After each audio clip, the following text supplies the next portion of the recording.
November 26, 1915.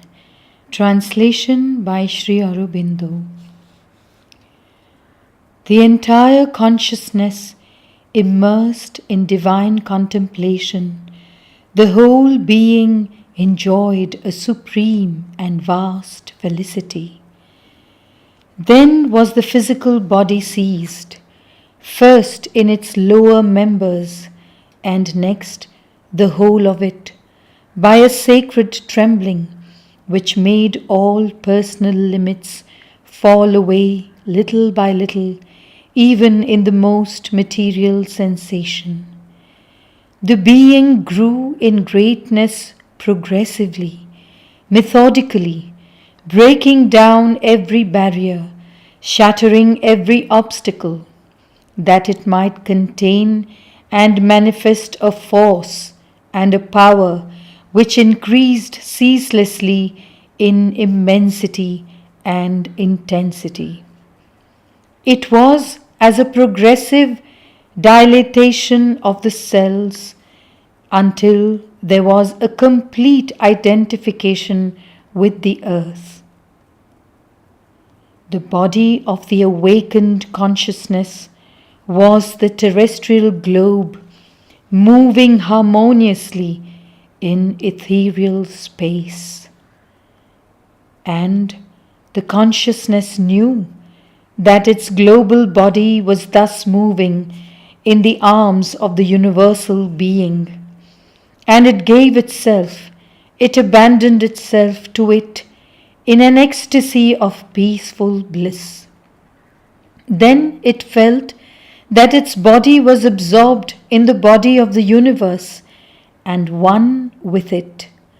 The consciousness became the consciousness of the universe, immobile in its totality, moving infinitely in its internal complexity. The consciousness of the universe sprang towards the divine in an ardent aspiration, a perfect surrender, and it saw in the splendor of the immaculate light the radiant being standing on a many-headed serpent whose body coiled infinitely around the universe. The being, in an eternal gesture of triumph, mastered and created at one and the same time the serpent and the universe that issued from him. Erect on the serpent, he dominated it with all his victorious might, and the same gesture that crushed the hydra enveloping the universe gave it eternal birth.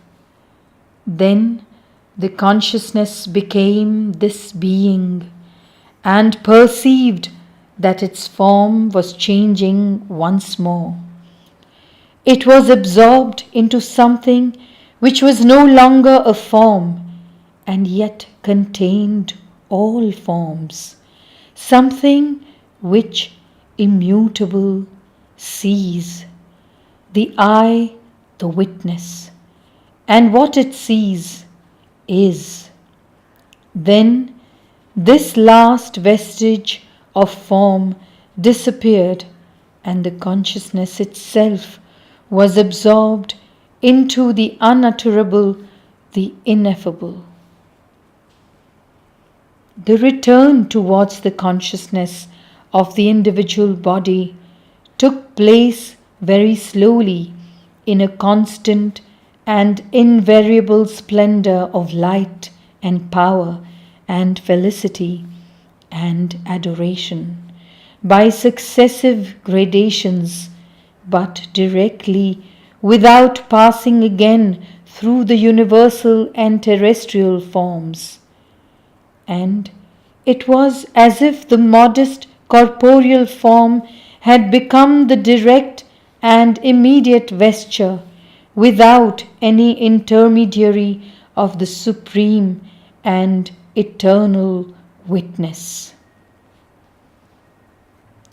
January 15, 1916.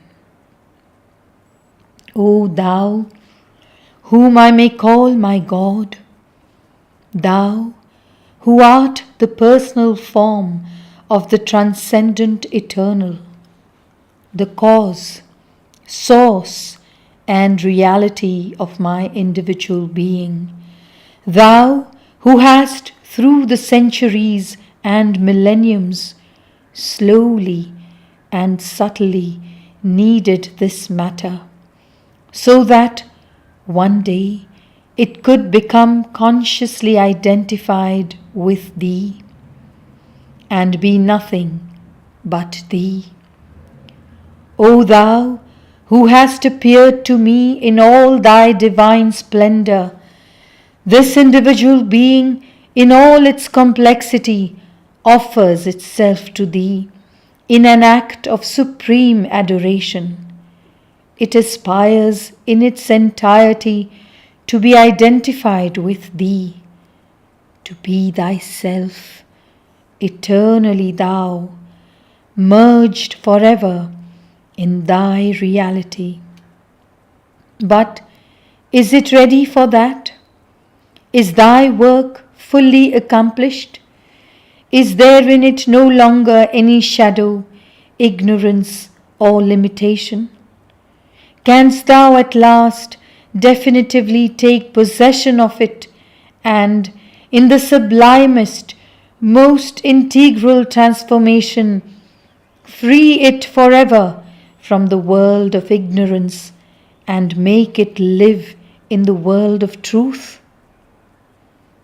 Or rather, Thou art myself, divested of all error and limitation. Have I become integrally this true self in all the atoms of my being? Wilt Thou bring about an overwhelming transformation, or will it still be a slow action in which cell after cell must be wrested from its darkness and its limits? Thou art the Sovereign, ready to take possession of Thy kingdom. Dost Thou not find Thy kingdom yet ready enough for Thee to link it definitively to Thyself and become integrated with it? Will the great miracle of the integral divine life in the individual at last be accomplished? January 22nd, 1916. Thou hast taken entire possession of this miserable instrument, and if it is not yet perfected enough for Thee to complete its transformation, its transmutation, Thou art at work in each one of its cells to knead it and make it supple and enlighten it, and in the whole being to arrange, organize, and harmonize it. Everything is in movement. Everything is changing. Thy divine action makes itself felt as an ineffable spring of a purifying fire that circulates through all the atoms. And this flowing spring has brought into the being an ecstasy more marvelous than any it had ever felt before. Thus, to Thy action there answers the aspiration of that on which Thou workest, and the aspiration is all the more ardent because the instrument has seen itself as it really is in all its infirmity.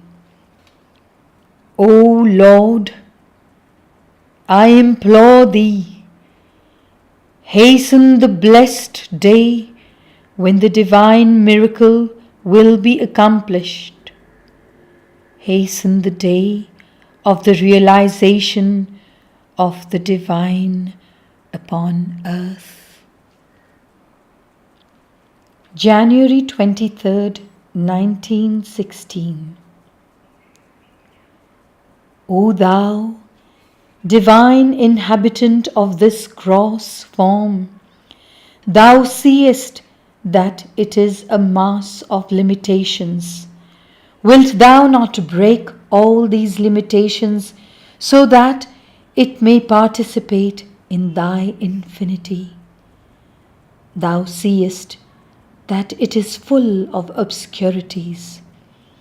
Wilt thou not dissolve this darkness with thy resplendent light, so that it may participate in thy brightness?